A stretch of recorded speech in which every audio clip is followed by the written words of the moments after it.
ৰাজ্যৰ বিদ্যালয়সমূহত ইতিমধ্যে আৰম্ভ হৈছে গ্ৰীষ্মকালীন বন্ধ। গ্ৰীষ্ম বন্ধৰ লগে লগে আৰম্ভ হৈছে বিভিন্ন কাৰ্যসূচী। ছাত্ৰ ছাত্ৰীসকলক পুথিগত শিক্ষাত ব্যস্ত নাৰাখি বিভিন্ন স্বেচ্ছাসেৱী সংগঠনে আৰম্ভ কৰিছে বিভিন্ন কাৰ্যসূচীৰ। পিছ পৰি ৰোৱা নাই সুৰ সমলয় সাংস্কৃতিক কলা কেন্দ্ৰও। আজিৰ পৰা 17 জুলাইলৈকে সুৰ সমলয় সাংস্কৃতিক কলা কেন্দ্ৰৰ উদ্যোগত চিত্ৰাংকন, সত্ৰীয়া নৃত্য, আধুনিক নৃত্যৰ লগতে সৃষ্টিশীল নৃত্যৰ কৰ্মশালাৰ আয়োজন কৰিছে।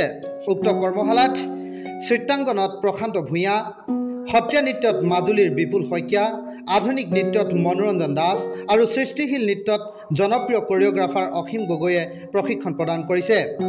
আজিৰ এই সুন্দৰ অনুষ্ঠানটো উদ্বোধন কৰে সুৰ সমলয় সাংস্কৃতিক কলা কেন্দ্ৰৰ পৰিচালন সঞ্চালক অজিত দত্তই।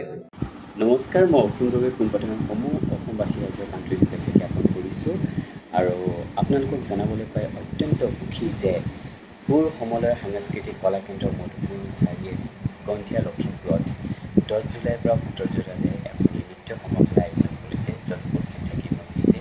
গতিকে যিসকল ছাত্ৰ ছাত্ৰীয়ে মোৰ পৰা অকণমান হ'লেও ডান্সৰ ষ্টেপ বা ডান্সৰ থিয়ৰীৰ বিষয়ে অকণমান জানিব বিচাৰে, তেওঁলোকক অনতি পলমে তলতীয়া নম্বৰত যোগাযোগ কৰিব অনুৰোধ জনালোঁ। গতিকে মই উপস্থিত